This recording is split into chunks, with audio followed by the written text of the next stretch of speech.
strongest of them all, the one that destroyed my earth. It's the one that took my family. இந்த இவனுக்கு ஒரு seat எடுத்து பாருங்க ஐயா, வெறும் பொய்யா சொல்லிக்கிட்டு தெரியலாம்.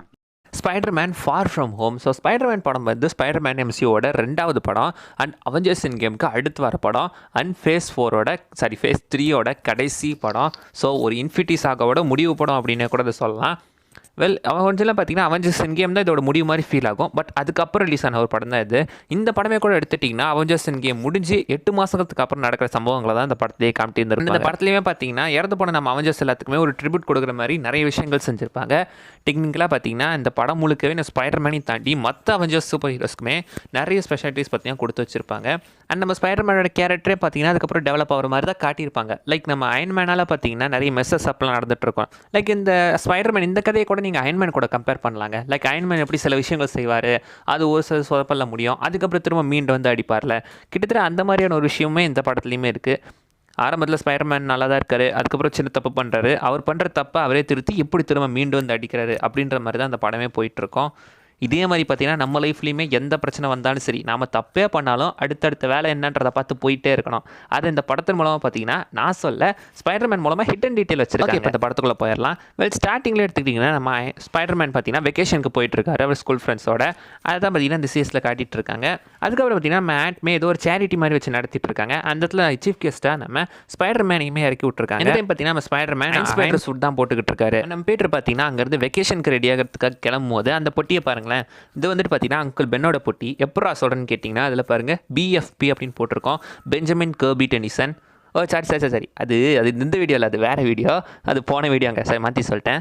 இது வந்து பார்த்தீங்கன்னா பெஞ்சமின் ஃப்ராங்க்லின் பார்க்கர். எஸ் கரெக்டாக சொல்லிட்டேன். பென் அங்கிளோட பொட்டி தான். அதே பற்றினா இவரை எடுத்துகிட்டு போகிறாரு. பில் சைடில் எடுத்துக்கிட்டிங்கன்னா நம்ம ஆண்ட்பே வந்துட்டு பொசுக்குன்னு ஒரு வாழைப்பழத்தை தூக்கி போடுவாங்க. ஹியர் ஹேவ் பனானா அப்படின்னு சொல்லி. பனானா நம்ம மைண்ட் அங்கே போகுது. பனானாவை திருடி இருக்க, நீ ஒரு பனானா சரி விடுங்க. இந்த பக்கம் பார்த்தீங்கன்னா நம்ம பீட்டர் டிங்கல் அப்படின்னு மென்ஷன் பண்ணியிருப்பாங்க ஸ்பைடி சென்ஸை. ஸோ ஸ்பைடி சென்ஸை பார்த்தீங்கன்னா இந்த இடத்துல நம்ம அயன்மேன் படத்தில் பெருசாக யூஸ் பண்ணுற மாதிரி ஸ்டார்டிங்கில் காட்டியிருக்க மாட்டாங்க. அந்த ஸ்பைடி சென்ஸ் மட்டும் சரியாக வேலை செஞ்சுட்டுனா மேபி நம்ம மிஸ்டீரியோ போய் சொல்கிறோம் அப்படின்றத ஸ்பைடர்மேன் ஆரம்பத்தில் ஈஸியாக கண்டுபிடிச்சிருக்கலாம். ஆரம்பத்துலேருந்தே பார்த்தீங்கன்னா நம்ம ஸ்பைடர்மேன் ஸ்பைடி சென்ஸை இக்னோர் பண்ணுற மாதிரி தான் போயிட்டுருக்கோம். அவர் சில நேரம் கண்டுக்கூட மாட்டார். மேபி இதுக்கு காரணம் என்னவா இருக்கலாம்னு கேட்டிங்கன்னா போன அவெஞ்சர்ஸ் இன்ஃபினிட்டி வார் லாஸ்ட்லேயே நம்ம ஸ்பைடர்மேன் பார்த்தீங்கன்னா அந்த பிளிப்பாக வரல. ஸோ கிட்டத்தட்ட அது ஒரு ட்ரமாட்டிக் எக்ஸ்பீரியன்ஸ் தான். ஏன்னா தான் காற்றுல கரைய போகிறன்றது முன்னாடி ஸ்பைடர்மேனுக்கு தெரிஞ்சு தான் கரைஞ்சிருப்பார். அதே மாதிரி அயன்மேன் செத்ததுமே அவருக்கு ஒரு ட்ரமாட்டிக் எக்ஸ்பீரியன்ஸாக இருக்கலாம். மேபி அதனால் பார்த்தீங்கன்னா அவர் தன்னோட ஸ்பைடர் சென்ஸை சப்ரஸ் பண்ணி வைக்கிற மாதிரி பாசிபிளி வாய்ப்பு. கிட்டத்தட்ட ஸ்பைடர்மேன் 2ல் டோபி மேக்கி ஸ்பைடர்மேன் 2ல் எப்படி நம்ம ஸ்பைடர் பவர் வேலை செய்யாமல் போயிருக்கோம், அதே மாதிரி ஒரு காசு மேபி இங்கேயுமே இருக்கலாம். அடுத்து பார்த்தீங்கன்னா அவங்க அங்கேருந்து ஃப்ளைட்டில் ஏறி பார்த்தீங்கன்னா ட்ராவல் பண்ணி போயிட்டுருப்பாங்க. அப்போ அந்த இடத்துல பாருங்களேன் நிறைய படம்லாம் இருக்கும். அதில் 4 படம் பாருங்கள், எல்லாமே MC ரெஃபரன்ஸ் தான். ஸ்னாப்னு ஆரம்பத்தில் ஒரு படம் போட்டிருக்கோம், நம்ம தேனோஸோட ஸ்னாப்பை சொல்கிறாங்க. அடுத்து ஃபைண்டிங் வக்காண்டா, என்ன ஃபைண்டிங் நீமோ மாதிரி இருக்குது, அந்த டைட்டில் மாதிரி இருக்குல்ல. ஃபைண்டிங் வக்காண்டான்னு எதுக்கு வச்சிருக்காங்கன்னு தெரியல. மேபி இதுக்கு முன்னாடி வக்காண்டாவை கண்டுபிடிக்க யாரோ போயிருப்பாங்களோ. ஆனால் பிளாக் பேந்தர்லேயே பார்த்தீங்கன்னா வக்காண்டாவை அங்கே ஓப்பனாக விட்டுட்டாங்க. இதுக்கப்புறம் எதுக்கு வக்காண்டாவை கண்டுபிடிக்க போகிறாங்கன்னு தெரியல. அடுத்ததாக பார்த்தீங்கன்னா ஹண்டிங் ஹைட்ரா. பாசிபிளி பார்த்தீங்கன்னா இது கேப்டன் அமெரிக்கா ஃபர்ஸ்ட் அவெஞ்சரில் நம்ம கேப்டன் அமெரிக்கா எப்படி அவங்க ஹவுலிங் கமாண்டோஸோட சேர்ந்து ஹைட்ராஸ் ஹண்ட் பண்ணியிருப்பாங்க. மேபி அதை சொல்கிற ஒரு கதையாக இருக்குமோ, பாசிபிளி இருக்க வாய்ப்பு இருக்குது. அடுத்ததாக பார்த்தீங்கன்னா நம்ம டாக்டர் எரிக் சில்விக்கோட நோவான்ற ஒரு படம். நோவான் ஆக்சுவலி பார்த்தீங்கன்னா மார்வல் காமிக்கில் ஒரு கேரக்டர் இருக்குது, அதை ஹிண்ட் பண்ணுறாங்களோ. அடுத்து பார்த்தீங்கன்னா ஐன்ஸ்டீன் ரோசன்ன்ற வார்த்தையுமே சொல்லியிருப்பாங்க. ஐன்ஸ்டீன் ரோசன்றது வேறு எதுவும் கிடையாதுங்க, ஆல்ரெடி தோர் படத்துலேயே அதை மென்ஷன் பண்ணியிருப்பாங்க, ஐன்ஸ்டீன் ரோசன் பிரிட்ஜ் அப்படின்னு சொல்லி. அதை பைஃபாஸ்ட்டோட கம்பேர் பண்ணியிருப்பாங்க. ஒருவேளை அதையும் எங்கேயும் ரெஃபர் பண்ணுறாங்களோ, பாசிபிளி வாய்ப்பு இருக்குது. மறட்ட பாருங்களேன், ஆரம்பத்திலே பார்த்தீங்கன்னா நம்ம நிக் ஃபியூரி ஸ்க்ரல்ன்றதை அங்கங்கே டீஸ் பண்ணிகிட்டே வந்துட்டு இருப்பாங்க. லைக் ஸ்டார்டிங் சீன்லேயே பார்த்தீங்கன்னா மரியா ஹில் நிக் ஃபியூரியை நிக் அப்படின்னு சொல்லி தான் கூப்பிட்டுருப்பாங்க. கேப்டன் மார்வல் படத்துலேயே பார்த்தீங்கன்னா அவரை ஃபியூரின் தான் எல்லாரும் கூப்பிடுவாங்க, நிக்கலஸ்னோ யாரும் கூப்பிட மாட்டாங்கன்னு சொல்லியிருப்பாங்க. ஸோ ஸ்டார்டிங் சீன்லேயே புரிஞ்சு போச்சு இது வந்துட்டு ஸ்க்ரல்ஸ் தான் அப்படின்ட்டு. அடுத்து இது மட்டும் கிடையாது, இன்னொரு சீன்லேயே பார்த்தீங்கன்னா நம்ம ஸ்பைடர்மேன் கிட்டே நிக் ஃபியூரி சொல்லுவார், இது அவன் உலகம் இல்லை, இது உன்னோட உலகன்ற மாதிரி. லைக் யுவர்ஸ் அப்படின்னு மென்ஷன் பண்ணியிருப்பாரு. நம்ம உலகம் சொல்லாமல் ஏன் யுவர்ஸ்ன்னு சொல்கிறாரு, நீ யுவர்ஸ்ன்னு சொல்லும் போதே நினச்சேன்டா நீ நிக் ஃபியூரியாக இருக்காதுன்ட்டு. பார்த்தீங்கன்னா நம்ம ஸ்பைடர்மேன் அந்த ஈடித் கிளாஸஸை போட்டுட்ருப்பாரு. ஈடித்துக்கு பார்த்தீங்கன்னா even dead I am the hero, செத்ததுக்கப்புறமா நான் தான் த ஹீரோ அப்படின்ற மாதிரி பார்த்தீங்கன்னா சொல்கிறாரு. அதை அப்படியே மாற்றலாம், even death I am the villain அப்படின்ற மாதிரி கூட போட்டிருக்கலாம். ஏன்னா இப்போ அவர் பார்த்தீங்கன்னா வில்லனாக ரிட்டர்ன் ஆக போகிறாரு. அடுத்து இந்த சீனில் பாருங்களேன், டிமிட்ரின்னு ஒருத்தரை காட்டியிருப்பாங்க. டிமிட்ரின்றது ஆக்சுவலி பார்த்தீங்கன்னா காமிக்கில் ஒரு வில்லன் தான். ஆக்சுவலி நம்ம கிரேவனோட தம்பி அவர் டிமிட்ரின்றவர், கெமிலியன் அப்படின்னு சொல்லுவாங்க காமிக்கில். ஒருவேளை இவர் ஃபியூச்சரில் கெமிலியனாக வரப்போகிறாரோ, பாசிபிளி இருக்கலாம்னு சொல்ல முடியாது. அடுத்து கிரேவன் படம் வேறு ரிலீஸ் ஆச்சு. நானும் அந்த படத்தை பார்க்கல, ஏன்னா இந்தியாவில் அந்த படம் கிரேவன் இன்னும் ரிலீஸ் ஆகல. அப்ராடில் ரிலீஸ் ஆகிடுச்சு. ரிவ்யூஸ்லாம் கொஞ்சம் மொக்கையாக தான் வந்துகிட்டு இருக்கு. என்ன பண்ணு மேடம் வெப்போட மொக்கையாக பண்ணி வைக்க போகிறாங்கன்னு நினைக்கிறேன். அண்ட் இந்த படத்துலலாம் பார்த்தீங்கன்னா நம்ம இந்த படத்தில் ஒரு அவதார் ரெஃபரன்ஸ் இருக்குது பார்த்தீங்களா? அந்த அவதார் கிடையாது, Avatar the last airbender series பார்த்துருக்கீங்களா? அதோட ரெஃபரன்ஸ் இந்த படத்தில் இருக்க எத்தனை பேர் பார்த்துருக்கீங்க? இந்த சீன் எடுத்துக்கிட்டிங்கன்னா 4 எலமெண்டல்ஸ் அப்படின்னு மென்ஷன் பண்ணியிருப்பாங்க. எக்ஸாக்ட்லி எனக்கு அந்த Avatar the last airbender series பார்த்த மாதிரி தான் இருந்துச்சு. அதுலேயுமே 4 எலமெண்ட் வரும்ல, இதுலேயுமே 4 எலமெண்ட். அண்ட் இங்கே எல்லாமே பார்த்தீங்கன்னா கிட்டத்தட்ட நம்ம ஸ்பைடர்மேனோட வில்லன்ஸை தான் ரெப்ரசென்ட் பண்ணுறாங்க. Like Molten Man, Hydro Man, Sand Man, இவங்கள தான் எல்லாருமே ரெஃபர் பண்ணுறாங்க. இவங்க எல்லாருமே பார்த்தீங்கன்னா நம்ம ஸ்பைடர்மேனோட வில்லன்ஸ் தான். அதை தான் அப்படியே பார்த்தீங்கன்னா பேரை மாற்றி இங்கே கூட்டிகிட்டு வந்திருக்காங்க. அடுத்த நம்ம மிஸ்டீரியோட அந்த ஒரு இலியூஷன் சீனில் பாருங்களேன், ஜாம்பி அயன் மேனை காட்டியிருப்பாங்க. மார்வல் ஜாம்பிஸ்க்கான ஒரு ரெஃபரன்ஸாக இருக்குமோ? இருக்கும், வாய்ப்பு இருக்குது. அடுத்து நம்ம ஸ்பைடர்மேன் சூட் ரெடி பண்ணும்போது அந்த இடத்துல பார்த்தீங்கன்னா ஏசிடிசி அந்த மியூசிக்கை ப்ளே பண்ண விட்டுருப்பாங்க. அயன்மேன் ஃபர்ஸ்ட்டில் வந்து அதே மியூசிக். இங்கே பாருங்களேன், நம்ம ஸ்பைடர்மேன் பார்த்தீங்கன்னா அந்த ஷீல்ட் அண்ட் ஒரு டிஃப்ரெண்ட்டான போஸ்ட்டில் நிற்கிறாருல, எக்ஸாக்ட்லி பார்த்தீங்கன்னா போன என்கேம் படத்தில் ஷீல்ட் அண்ட் ஹேமரோட நம்ம கேப்டன் நிற்பார், அதே மாதிரி இருக்குது. ஒருவேளை அடுத்த அவெஞ்சர்ஸோட லீடர் நம்ம ஸ்பைடர்மேன் தான் அப்படின்றத சொல்லாமல் சொல்கிறாங்களோ?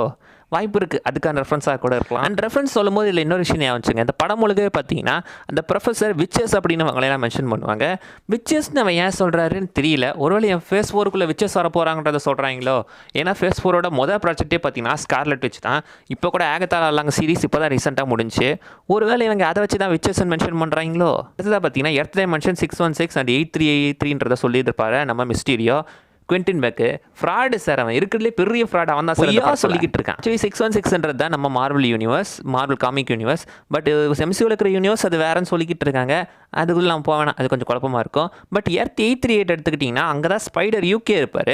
இப்போ இது நடக்கிறது எல்லாமே கூட பார்த்தீங்கன்னா இந்த பக்கம் லண்டன், ஃப்ரான்ஸ், இந்த மாதிரி இடங்கள்ல தான். ஒருவேளை அந்த ஸ்பைடர் யூகேவை ரெஃபர் பண்ணுறாங்கன்னு நினைக்கிறேன். அடுத்ததாக பார்த்தீங்கன்னா மார்வல் வழக்கமாகவே இந்த நம்பர் பிளேட்டில் வச்சு விளையாடுவாங்கல்ல, அந்த மாதிரி நான் நோட் பண்ண 2 நம்பர் பிளேட். இந்த இடத்துல பார்த்தீங்கன்னா நம்ம மோல்டன் மேன் அந்த ஒரு ஃபயர் வில்லன் அட்டாக் பண்ணுறதுக்காக வருவாங்கல்ல, அந்த இடத்துல பார்த்தீங்கன்னா Nick Fury number plate ASM 28965. Amazing Spiderman issue, ஸ்பைடர்மேனோட ஒரு இஷ்யூ தான் 1965 ரிலீஸ் ஆனது. அந்த இஷ்யூவில் தான் பார்த்தீங்கன்னா நம்ம மோல்டன் மேனை காட்டியிருந்திருப்பாங்க. அதுக்கான ஒரு ரெஃபரன்ஸ் தான் இங்கே வச்சிருக்காங்க. நம்ம நிக் ஃபியூரி பார்த்தீங்கன்னா சிவரை கூட்டிகிட்டு போகிறோம்ல, நிக் ஃபியூரி கிடையாது, அது இலியூஷன் தான். டெக்னிக்கலாக நிக் ஃபியூரினே வச்சுக்கலாமே. நிக் ஃபியூரினை வந்துட்டு நம்ம ஸ்பைடர்மேனை கூப்பிட்டு போவார்ல, அந்த இடத்துல பார்த்தீங்கன்னா இருக்கிற நம்பர் பிளேட் MTU 83779. அதுவும் ஒரு மார்வல் காமிக் தான். ஜூலை 1979 ரிலீஸ் ஆச்சு, இஷ்யூ 83. அதனால தான் 83ன்னு போட்டிருக்காங்க. ஜூலைக்கு 7வது மாதம், அடுத்து 79ன்றது 1979 வருஷம். அதில் தான் பார்த்தீங்கன்னா ஃபஸ்ட்டு நம்ம ஸ்பைடர்மேன் நிக் ஃபியூரி ஒன்றா சேர்ந்து வேலை செஞ்சுருப்பாங்க. அடுத்து நம்ம ஸ்பைடர்மேன் அந்த ஷிப்பில் பார்த்தீங்கன்னா நிறைய சூட்லாம் ரெடி பண்ணுவார்ல, சுற்றி பாருங்களேன், சுற்றி இருக்கிறது எல்லாமே பார்த்தீங்கன்னா அந்த இடத்துல சூட்ஸ் எல்லாமே. ஃபஸ்ட்டு இருக்கிறது பார்த்தீங்கன்னா ஸ்பைடர் ஆர்மர் Mark 1 சூட்டு, அடுத்து இருக்கிறது சுப்பீரியர் ஸ்பைடர்மேன் சூட், இங்கே இருக்கிறது ஹோம் கம்மிங் சூட், அடுத்து இருக்கிறது பார்த்தீங்கன்னா அயன் ஸ்பைடர் சூட், அடுத்து இருக்கிறது தான் ஸ்டெல்த் சூட்டு, சீக்ரெட் வார்ஸில் வந்த ஸ்டெல்த் சூட்டு, அதை தான் ரெஃபர் பண்ணுறாங்க. அண்ட் இந்த இடத்துல பார்த்தீங்கன்னா ஒரு பிளாக் அண்ட் ரெட் சூட் தயாரிப்பார்ல, ஆக்சுவலி இதுதான் பார்த்தீங்கன்னா ஒரிஜினலாக நம்ம காமிக்ஸில் ஸ்பைடர்மேனுக்காக கிரியேட் பண்ண சூட். அதுக்கப்புறம் தான் பார்த்தீங்கன்னா அந்த ரெட் அண்ட் ப்ளூவாக மாற்றிருக்காங்க.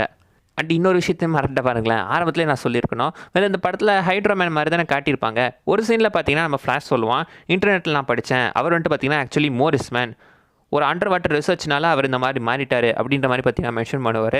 எக்ஸாக்ட்லி நம்ம கிளாசிக் ஹைட்ரோமேனோட அந்த ஒரு ஆர்ஜினை தான் இந்த இடத்துல அவர் சொல்லியிருக்காப்புல. ஹைட்ரோமேன் பேருமே காமிக்ஸில் பார்த்தீங்கன்னா மோரிஸ் பெஞ்ச் தான். அண்ட் நம்ம ஈடித்தை காட்டியிருப்பாங்களே, ஈடித் ஆக்சுவலி பார்த்தீங்கன்னா போன படத்துலேயே எடுத்துக்கோங்களேன், அவெஞ்சர்ஸ் எண்ட் கேம்லேயே வந்துட்டு நம்ம கிளின்ட்டை சன் ஆஃப் ஈடித்துன்னு தான் மென்ஷன் பண்ணியிருப்பாங்க.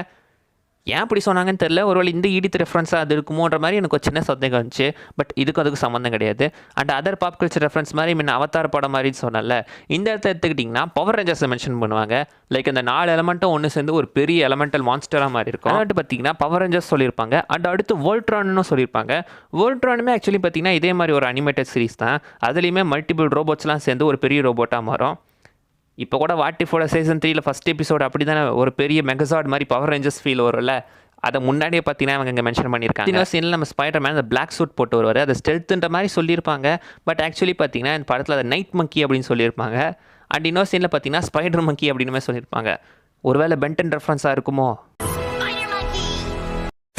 அண்ட் லாஸ்ட் சீனில் எடுத்துட்டிங்கன்னா நம்ம அந்த ட்ரோன்ஸ் எல்லாமே ஒரு சோனிக் பவர் அட்டாக் யூஸ் பண்ணுற மாதிரி காட்டியிருந்திருப்பாங்க. எக்ஸாக்ட்லி அயன்மேன் இன்க்ரெடிபிள் ஹல்க் படத்துலேயே எடுத்துக்கிட்டிங்கன்னா அந்த சோனிக் கேனன்ஸ் யூஸ் பண்ணி தான் ஹல்க்கு தடுத்து நிறுத்துவாங்க. அதே மாதிரி இந்த இடத்துலையுமே பார்த்தீங்கன்னா இந்த ட்ரோன்ஸுமே சோனிக் அட்டாக்கை யூஸ் பண்ணுது. அண்ட் ஸ்டார்டிங் சீன் எடுத்திங்கன்னா நம்ம ஹாப்பி வந்துட்டு ஆரம்பத்திலே பார்த்தீங்கன்னா ஹாப்பி அந்த செக்கை கொண்டு வரும்போது பின்னாடி பார்த்தீங்கன்னா ஒரு போஸ்டர் இருக்கும்ல, அதில் பார்த்தீங்கன்னா க்ரஷர் ஹோகன் அப்படின்னு போட்டிருப்பாங்க. க்ரஷர் ஹோகன்றது ஆக்சுவலி காமிக்கில் பார்த்தீங்கன்னா முதல்ல நம்ம ஸ்பைடர்மேன் அவர் பவர்ஸ் யூஸ் பண்ணி ரெஸ்லிங்க்கு போய் சம்பாதிக்கலாம்னு நினைப்பாரு. அந்த டைமில் ஃபஸ்ட்டு அவர் சண்டை போட்டது க்ரஷர் ஹோகன் தான். அதே மாதிரி தான் பார்த்தீங்கன்னா நம்ம சாம் ரைமியோட ஸ்பைடர்மேன் படங்கள்லையுமே ஃபஸ்ட் நம்ம ஸ்பைடர்மேன் பார்த்தீங்கன்னா போன்ஸான ஒருத்தங்க கூட தானே சண்டை போடுவார். அதே ரெஃபரன்ஸில் இங்கே போன்ஸா அப்படின்னுமே பேர் போட்டிருக்காங்க. அண்ட் இந்த படத்தில் பார்த்தீங்கன்னா ஒரு மிட் கிரெடிட் சீனும் ஒரு போஸ்ட் கிரெடிட்டும் இருக்குது. மிட் கிரெடிட்டில் பார்த்தீங்கன்னா ஆக்சுவலி நம்ம ஸ்பைடர்மேன் தான் பீட்டர் பார்க்கர் அப்படின்றத பார்த்தீங்கன்னா உலகம் முழுக்க நம்ம மிஸ்டீரியோ ரிவீல் பண்ணி விட்டு போயிடுவார். அங்கே தான் பார்த்தீங்கன்னா நம்ம ஜே.கே. சிமன்ஸோட ஜே. Jonah Jameson கேரக்டரையுமே காட்டியிருந்திருப்பாங்க. இருந்தாலும் திரும்ப வந்துட்டானா அப்படின்ற மாதிரி தான் ஒரு ரெஃபரன்ஸ் இருக்கும். பட் பார்த்தீங்கன்னா மிஸ்டீரியோ சாகலைன்ற மாதிரி தான் அந்த இடத்துல காட்டியிருப்பாங்க. ஒருவேளை சாகிறதுக்கு முன்னாடி ரெக்கார்ட் பண்ணியிருப்பாரோ?